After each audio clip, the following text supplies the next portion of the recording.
Episode 2 of The Penguin has confirmed that while the Penguin may be the title character, this show is very much about Sophia Falcone as it is about Oswald Cobb.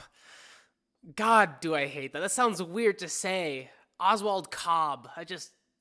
I don't understand the reason why they changed his name. Makes no sense. But diving just straight into it, this show is very much about Sophia Falcone, and to me, I'm hooked. I am so interested in what's going on. I like the changes they've made from the comics and making Sophia Falcone much more of a fleshed out character than just Carmine Falcone's daughter. I mean, that's pretty much all she's been in the comics, but making her the hangman, making her a resident of Arkham, having all this backstory that you just don't get in the comics and fleshing her out, I think is really refreshing. I very much enjoy that, and again, Kristen Milotti is just fantastic. I can't wait to see more of her. To me, she is my favorite part of the show. Fantastic actress, great storyline going along with her. I think it's so good. I think everyone can just agree at this point that Colin Farrell is the Penguin, and the prosthetics and how he looks, where you can't even tell it's Colin Farrell, he just looks like the Penguin.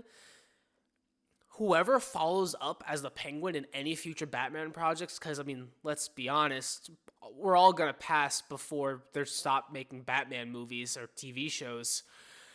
Colin Farrell's just perfect.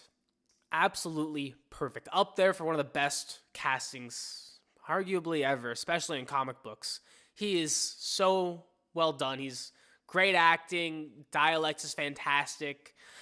I do like how they are speaking a little bit of Spanish now in the show. I think it adds a bit to it. And I like how in this we are getting a bit more to the Penguin character, whereas in the comics, even in Gotham, where I think Gotham's one of the more fleshed out versions of the character, here it's a bit more realistic and we get proper motivations for him rather than just being a mobster and wanting to make a name for himself. We get a lot more of the why behind it, a lot more to the character, and I like it. I still don't think that we needed this show, and I don't support any other future, like Poison Ivy the show, or Joker the show, or I think a Scarecrow show would be cool, but we don't need it at all. I think these characters are fantastic, and I've said it time and time again, Batman has the best rogues gallery in comics, period. The only contenders maybe like Spider-Man, but I don't need solo movies for him. You can easily get what you need to out of a movie.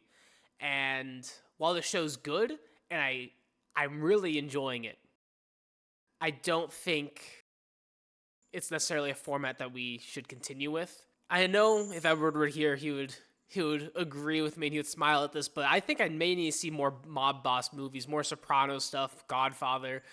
I'm enjoying this. Part of it could just be I'm a huge DC fan. That's not a secret at all. I love DC. But I'm liking the cover-ups, a little bit of the mystery, and the irony of, like, we know what's going on, the characters don't. I think it's really fun.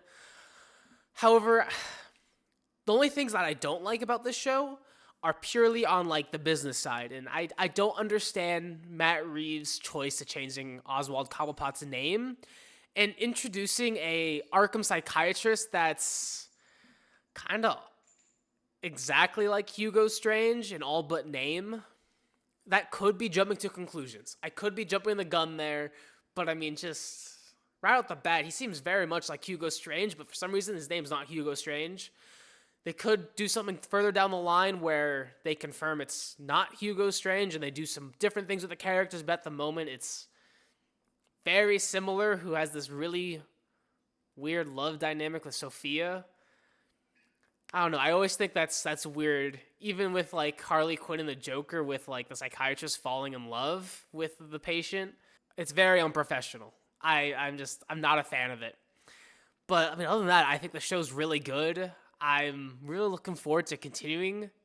And I think it's really fun. And I know as, like, Marvel and DC grows, we're going to get overlap. But in this episode alone, we have 4 Marvel actors in this, and all of them are from Marvel's TV division.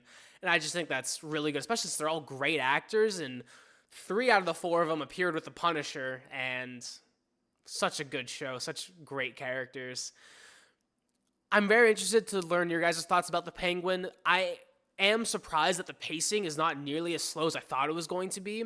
They are keeping the pacing set up very well. Things are moving forward, and not for a second was I ever bored. And in this episode, I liked it a lot more than the first. I didn't feel any slowness, no pacing issues. It was very fast, got to the point, and it felt natural. And that's all you need. I'm looking forward to next week. It's weird it's on Sunday instead of Thursday now, but I am so looking forward to it. Let me know what you guys' thoughts are, and if for some reason you haven't seen a review of episode 1 yet, please go check it out. If you enjoy episode 2, you are more than likely going to enjoy episode 1. It is a really fun show.